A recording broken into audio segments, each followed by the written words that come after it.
Hi, this is Irina for Geek Entertainment Television, and I am here with Baratunde Thurston. Yeah. And where are you from? I'm from DC, but I live in Boston now. Oh, okay. I used to live in DC. Well, Arlington. I won't hate. That's okay. It's close enough.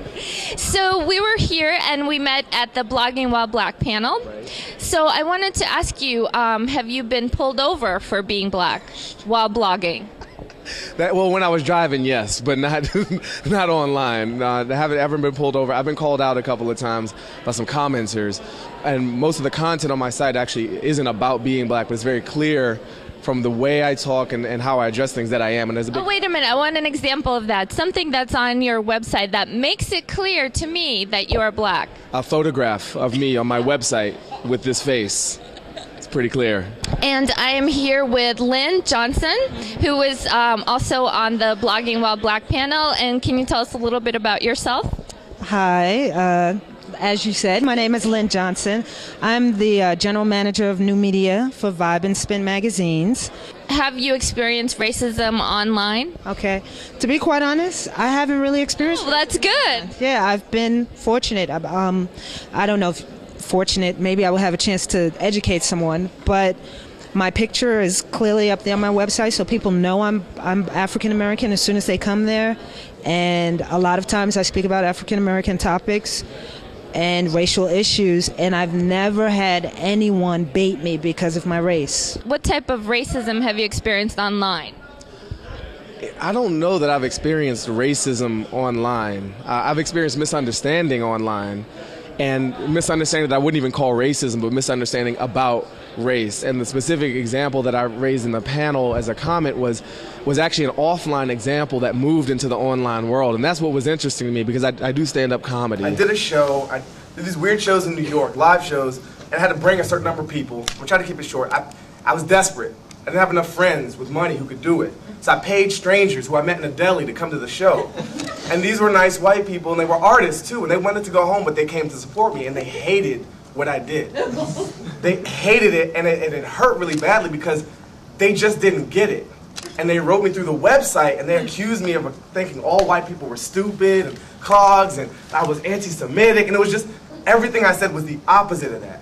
And the way I responded, I hit them with a sledgehammer, but it was a sledgehammer of a sponge, which was to say, no, I'm going to explain it, you can see. A sledge sponge, yes. Yes. Hi, I'm here with George Kelly, and George, tell us about your blog. I blog at allaboutgeorge.com and negrophile.com. So tell me about Blogging While Black. Again, you know, I've asked other people, have you been pulled over by the blogging police? I have gotten funny looks. I've gotten rolled eyes. I've been asked to show my registration. I've been taken and leaned up against cars. I have been... Leaned up against laptops, you mean? That too. That too. And I'm aware of being a I was blogged suspect. You know, as... You know, black male, 5'10". 11. Be on the lookout. 11. 5'11". A large black man. Large black man with dreads. Yes, dreads. Oh my God. Everybody's so terrified. People are assuming that most of technology is habitated by white males.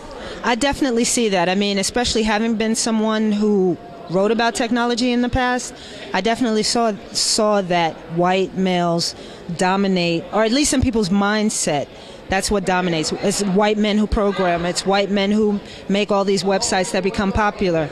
But, you know, more and more we're seeing that there are African American people, there are women who are involved in a lot of what we call killer web apps nowadays. And, I mean, I think just the issue of the digital divide is still something that has to be addressed. You know, until we have free and public Wi-Fi everywhere, you know, not everyone will be able to be online. Because I'm finding that the reason a lot of times people don't know African Americans are online is because there aren't as many African Americans online as white people. So tell me, I mean, clearly the technology community is very much white male dominated.